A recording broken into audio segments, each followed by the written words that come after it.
નમસ્કાર દર્શક મિત્રો, સેક્યુલર ગુજરાત ન્યૂઝમાં આપનું સ્વાગત છે। ચેઇન સ્નેચિંગ કરનાર ઇસમને મુદ્દામાલ સાથે પકડી પાડી કાયદેસરની કાર્યવાહી કરતી વડોદરા શહેરની પાણીગેટ પોલીસ। વડોદરા શહેર વિસ્તારમાં બનતી ગુનાહિત પ્રવૃત્તિઓને રોકવા સારું પોલીસના ઉચ્ચ અધિકારીઓ દ્વારા જરૂરી સૂચન અને માર્ગદર્શન આપવામાં આવેલ હોય, જે અંતર્ગત ચેઇન સ્નેચિંગ કરનાર ઇસમને મુદ્દામાલ સાથે પકડી પાડી ગુનો ડિટેક્ટ કરતી વડોદરા શહેરની પાણીગેટ પોલીસ। આપને જણાવી દઉં કે આ કામગીરી દરમિયાન આરોપી નરેશભાઈ વિઠ્ઠલભાઈ તડવીની ધરપકડ કરીને તેની વિરુદ્ધમાં કાયદેસરની કાર્યવાહી હાથ ધરાઈ છે।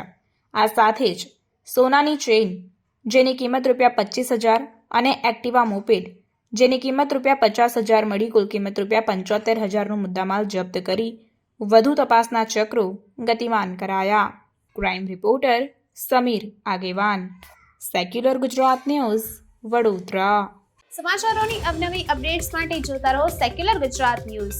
સાથે સેક્યુલર ગુજરાત ન્યૂઝ ચેનલને લાઇક, શેર અને સબસ્ક્રાઇબ કરો અને બેલ આઇકોન દબાવીને સમાચારોની ઝડપી માહિતી મેળવો।